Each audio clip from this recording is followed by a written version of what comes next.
Hello ladies and gentlemen, and welcome to day 15 of the V.E.D.A challenge, V.E.D.A, Vlog Everyday April. And yesterday I asked you guys to post questions on yesterday's video so that I can answer for you today. And you did. So I've got my phone here with all the comments on it. And, or not the comments, the questions I should say. And I'm going to start answering them. First off, I want to thank the person who asked the first question, Ozzy Arcane, my fellow contributor to reviewersunknown.com, for retweeting it and asking his followers to send me some questions. So thanks a lot for that. So we're going to answer his question first. Favorite male game protagonist, favorite female game protagonist, and favorite game villain. I'm going to cheat here. Favorite male and female protagonist, Commander Shepard from Mass Effect. Reason being is that you can make that Shepard whoever you want. You can make him an entire dick. You can make her an entire dick. I was about to say the C word. Stop myself there. You can make them the most awesome person in the galaxy. You can bang. You can have so many relationships here and there. My FemShep was full on Paragon. I had a relationship with Liara. I banged Kanye West, Jack, no, not Jack. God, what's that guy's name? Jacob? Yeah, Jacob. I banged Jacob on the side, and she got all pissy, and I was like, no, baby, I love you. And then ended up continuing the relationship in 3, so that's my favorite. As far as favorite game villain, man, that's really hard to put, to stamp a finger on. I would have to say probably Bowser, the one that I've known the most. You know, he was really the first true video game villain. I mean, before Mario Brothers, I think everyone was, except for Donkey Kong, I think everything was just, you know, try to get the high score. Go from level to level and get the highest score possible. So, yeah, Bowser. That's my favorite game villain. Next question is from the RPG Challenger. What is your gamer score? What is the hardest achievement you've got? Your proudest achievement? And what inspired you to start the show? I ran out of questions. As of this recording, my current gamer score is, and I have to look at my Xbox Live app here, 77,550.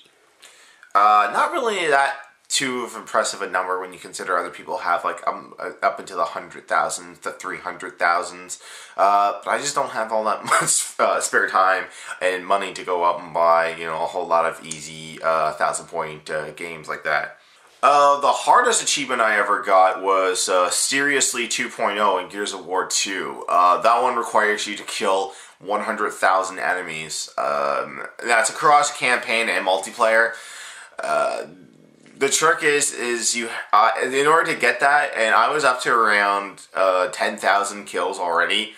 In order to get that, at my old job, I worked overnight shifts and we weren't that busy, so our supervisors allowed us to bring in DVD players and game consoles to keep ourselves awake through the night. So I brought in my Xbox, and I think for like 2 days straight, that's 8-hour shifts with a half-hour break in between. It took me that long to keep playing the final level when you're on the Brumac, because you can get an easy 500 to 1,000 kills from all those locusts that are running. So that's what took it out. That also would have to be my proudest achievement, because it did take me the longest. Actually, what am I saying? I'm lying. My hardest achievement actually was Treasure Hunter in Final Fantasy 13. And I'm not going to go into a whole lot of detail on that one, because that's being saved for a future Achievement Horror video, which will be coming soon. And what inspired me to do the show? What inspired me to do the show was Rooster Teeth had a section called has a subsection called Achievement Hunter. But for the last year, they really haven't been doing a whole lot of achievement guides. Only if it's like a really, really popular, like Bioshock Infinite or Halo 4. Obviously Halo 4, look at the company. The reason that it existed because like the last year or so, they've just been doing Let's Plays of like Minecraft and Trials. And then they do, you know, they play Pig with fan-created content on Trials Evolution and Halo 4 now. So they really have gotten away from being achievement hunters. I mean, I'm sure they play games to get achievements now, but there's no guides anymore. Nobody does guides for them anymore. Basically, what I wanted to do was kind of merge an achievement guide with something that you would do within like the realms of Screw Attack and that guy with the glasses. Kind of like merge, online reviewer and achievement guide and kind of put them together. So that was my inspiration for the show. SOS I'm Just a Kid asks, what are the best and worst games you have ever played? Worst game ever, and you guys probably noticed from my videos, is TNA Impact. I mean, that was a god-awful wrestling game. Other worst games... See, I only tend to think of the good instead of the bad. Best games I've ever played are mostly on the older consoles, the NES and SNES. So, like, Bionic Commando, Batman the video game, Super Metroid, Donkey Kong Country, Final Fantasy. I love all the Final Fantasies. Up until 7, they kind of start getting into that. Well, I'll talk about it more in the Final Fantasy 13 video that's coming soon. As far as worst games goes, it's hard to say. I really tend to stand away from bad games. Like, I'll play some bad games that they're, like, got some comedic value to them, and I can make fun of them as I'm playing them. Yeah, sorry, that's not a really thorough answer, but yeah, as far as worst games, probably the worst game was TNA Impact. Dragon Slayer Pro, which is Test Zero, and his show is called Video Game Bunker. Everyone click on the link in the description of yesterday's video. Go subscribe to him. How did you develop such a natural screen presence? Is it due to your practice working in the world of indie wrestling? Is that what you did in the past, correct? That's what I still currently do.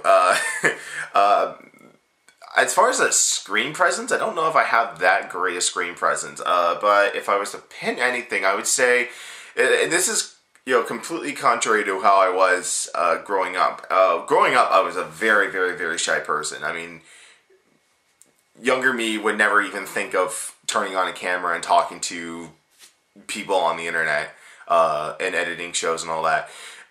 It probably changed around when I was in the 11th grade, I think. Yeah, 11th grade. I decided, I don't want to be shy anymore. I'm going to take drama classes because that's going to force me to open up to more people, especially when there's like hundreds of people in an audience watching you and critiquing your work. So I did drama for 2 years in high school. After I graduated, I tried to find drama classes in college. It's not really that easy to find drama classes in your college when you're doing a course with a bunch of other socially awkward geeks and nerds locked in a black room with very little lights playing Unreal Tournament all the time. More of my confidence came being in front of a crowd and speaking when I got into the indie pro wrestling scene. I had met some people from an older job that I did that were in training, and we loved wrestling. We just loved sitting down, shooting the shit, talking about wrestling all the time. And then the opportunity came up. What happened was, with our first 2 shows, we had a radio announcer come in and do the announcing for us. And then on our 3rd show, he no-showed. He didn't show up. So everyone looked at me and they were like, Chase, you do the announcing. I'm like, are you crazy? I'm not getting in there. And they're like, grab the mic and do it. I was like, well, I gotta do sound, I gotta do lights and all this. It's like, no problem, just hit the lights before you go in the ring and then do the announcing. Or do the announcing from the table, doesn't matter. So, yeah, doing that for about 7 years, it kind of forces you to, develop a personality, develop confidence in yourself, and get over your stage fright. The biggest crowd I ever done ring announcing in front of was probably the night that we booked the Honky Tonk Man. We had well over 500 people at our show, and that scared the crap out of me. But you know what? One pro wrestler said it best. I think it's Taz. If you walk out of that curtain and you don't have butterflies in your stomach, something's wrong. If you're not excited or if you're not scared when you walk out of there, it's time to hang him up. Gabriel Cormier asks, if you could punch anyone or anything without consequence, who would it be and why? Well, if it's one person, then I'm going to have to say whoever decided that Kids Bop would be a thing. Or if I could punch multiple people, it would be the kids who sing in Kids Bop. I remember vividly watching a commercial where some ginger kid was singing Wake Me Up When September Ends by Green Day. And he was like doing the whole sway back and forth, and when he's doing When September Ends, he's like pointing and winking. I'm like, kid, you are 6 years old. You're not fucking Sinatra. Oh, I want to punch that kid. If it's only one person, I want to punch the person whoever fucking came up with that idea, because that's the dumbest idea in the world. Alright, and JM7940 is chiming in with 2 questions. First question, do you have a genre of choice when it comes to the games you play, or will you play anything? I'll pretty much play anything. I mean, I don't really have a personal preference. If I did, it would probably be just like, action-adventure games, hack and slash, button mashers, things like that. But I pretty much give everything a fair shot. Second question, is there a game or series of games that despite the praise it gets, you either just can't get into or just doesn't interest you? Perfect game for that, Earthbound. I will try to sit down and play it someday, but for the amount of praise that it gets and the cult following, I just don't see it. To me, like, in listening to the soundtrack, it just sounds like one of those games that a developer just threw together and threw on the Super Nintendo. I mean, you get a game like that. Like, I have one of those. It's like Rocky Rodent. It's just one of those games that that no one really gave a shit about, and they just threw it together. I'm sorry, that's what Earthbound sounds like to me. Like, the music and like the victory fanfare just sends chill up my spines. I don't know why. It's Earthbound. I'm sorry if I'm pissing off the Earthbound fan base, but I will attempt to play it someday. I might do a Let's Play, but it's gonna be, I don't know. That's my answer, Earthbound. And I'm sorry if I butcher the pronunciation of your name. Murs X wants to know, what do you do for a living job? I am one of those unfortunate saps that for the past 10 years have been working in call centers because it's the easiest job to do. A freaking monkey can do it. Hell, I've been in hiring classes when people don't know how to copy and paste in a computer, and they've gotten jobs. Yeah, I'm one of those people who you call up and bitch out, and I'm supposed to take it because I get paid more than minimum wage for it. So, because of agreements I've signed, I can't tell you what call center I work for, what company I work for, or what department I'm in. But yeah, 10 years working call centers, just because I tried to get a job in the gaming industry, and I was in a really bad transition. I'm going to give you guys some free advice here. If you're just graduating high school, don't go to university. Unless you're getting like a bunch of scholarships. Like if you're a really, really, really good student and you absolutely know what you're going to do with the rest of your life, then yes, go to university. Take that scholarship money that people are giving you as rewards for graduating. Go off and get your degree or whatever. But for the rest of us who didn't do so well in school and barely got by, my advice, don't go to a post-secondary education immediately after high school. Take a year, take 2 years. Nothing's stopping you. Fuck, by the time I got to college, there was a woman that was 57 years old and she was taking graphic design with us. So I say take your time, find out what you want to do, go work, go work retail, go work fast food, save up some money, and then when you absolutely know what you want to do, then go do it. I made the mistake of going to college right after high school. I took a 3D graphics program, and it was at a time when 3D graphics were just booming. Like, Shrek just came out, and people were putting that up on a pedestal. It's like, that's the future.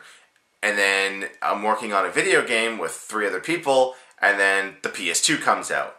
And then the year after that, the GameCube comes out, and the Xbox comes out, and everyone is holding up graphic standards to those, and we're trying to make something and rendering stuff out in bitmap format, and I can't remember even the name of the game I was working on. So, another pro tip, if you want to get in the gaming industry, wait until it's in the middle of its current generation. That way you know what you're doing. So, Eternal Nightmare Fan 1 asks, what are your favorite game series of all time? Also, in your personal opinion, do you think we need new next-gen systems? Favorite game series of all time probably would have to be Mass Effect and early Final Fantasies. As a close third, the Dragon Quest series. Because that's a series that thankfully Square Enix has not fucked up and they've kept it simple. As far as the need for next generation consoles, go, if they can do something different, yes, we could use them. I mean, if third-party developers, and even Nintendo, would develop more games for the Wii U, I would say it's a viable next-gen system.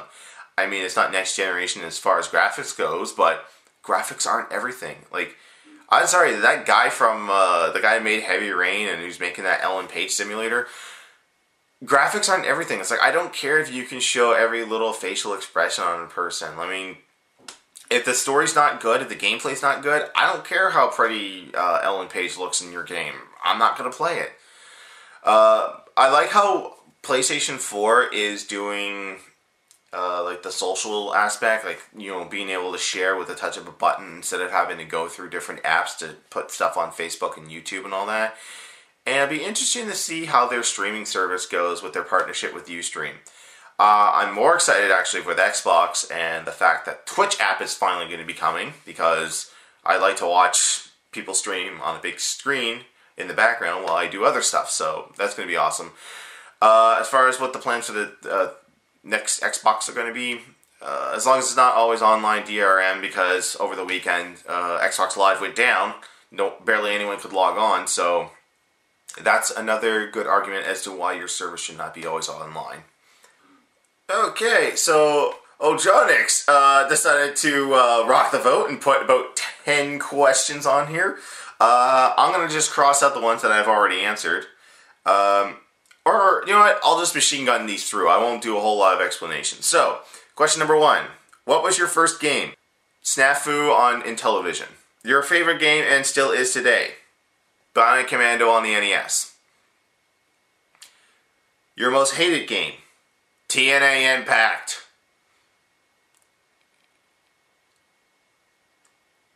Favorite character, male and female? Commander Shepard from Mass Effect. Favorite villain, male and female? Well, if we're going male, I guess I'm going to have to say Bowser. If we're going to go with female, I would probably have to say... It's hard to think of one right now, so I'm just going to say Locust Queen from Gears of War. Most dislikable character, male and female? On the male side, Titus from Final Fantasy X. On the female side, Vanille from Final Fantasy XIII. Your thoughts on violence and sex/nudity in video games? Examples, Mass Effect and The Witcher. I'm fine with it as long as it's done tastefully. I'm surprised you didn't bring up Red Dead Redemption, because there's a scene where you start a mission and all of a sudden you see some Mexican family and one girl's titties are just flapping out. Favorite Star Wars movie, cartoon, comic, novel, video game? My favorite movie is the first one, The New Hope.